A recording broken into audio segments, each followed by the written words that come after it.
അപ്പോൾ കണ്ടാ ഇവിടെ ഒക്കെ ഉണ്ട്. ഇതൊക്കെ പാകമായതാണ്. ഇതൊക്കെ പാകമായ കായകളാണ്.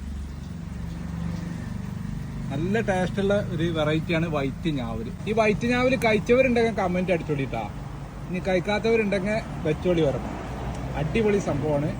കാരണം നമ്മളെ കാലാവസ്ഥയിൽ നല്ല രീതിയിൽ തന്നെ നമുക്ക് കായ കിട്ടുന്ന ഒരു വെറൈറ്റി കൂടിയാണ് വൈറ്റ് ഞാവല്. ഇതിപ്പോൾ ഇന്ന് കിട്ടിയതാണ്.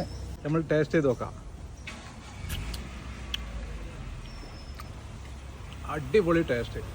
ഇത് ഒരെണ്ണം വെച്ചാൽ ഇതിൻ്റെ പ്രത്യേകത എന്താ വെച്ചാൽ, നമ്മൾ നോർമലി നമ്മളെ നാട്ടിലൊക്കെ ഉണ്ടാവുന്ന ഞാവൽപ്പായ ഉണ്ടാവില്ല, അതിനൊരു കാറ ടേസ്റ്റ് ഉണ്ടാവും. അത് കുറേ കഴിക്കുമ്പോൾ നമുക്ക് ഒരു തൊണ്ടയിലൊരു കാറ ടേസ്റ്റ് ഉണ്ടാവും. ഇതിന് ആ പ്രശ്നമില്ല. അതായത് എത്ര വേണമെങ്കിലും കഴിക്കാം. പക്ക ഞാവലിൻ്റെ ടേസ്റ്റ്. കാറച്ചവ ഉണ്ടല്ലോ അത് കുറവാണ്. ഇവിടെ നോക്ക്, ഇതൊക്കെ പൂത്ത് ഇഷ്ടം പോലെ കായ ഈ ഒരു മരത്തുമ്പോൾ നമുക്ക് കിട്ടും. ഇത് ചെറിയ ഡ്രമ്മിലാണെന്നുണ്ടെങ്കിൽ കായ കുറയുന്നുള്ളൂ. പക്ഷെ നല്ല റിസൾട്ടുള്ള ഒരു സാധനമാണ് വൈറ്റ് ഞാവൽ. ഇപ്പോൾ കൂടുതലും ട്രെൻഡി ആയിട്ടുള്ള ഞാവലാട്ടോ വൈറ്റ് ഞാവൽ.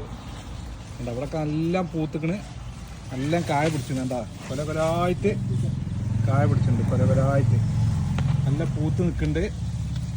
ഉണ്ടാ ഇവിടെയൊക്കെ ഒരുപാട് കായ പിടിക്കാനുള്ളതുണ്ട്. ഇവിടെ ചെറിയ ചെറിയ കായകൾ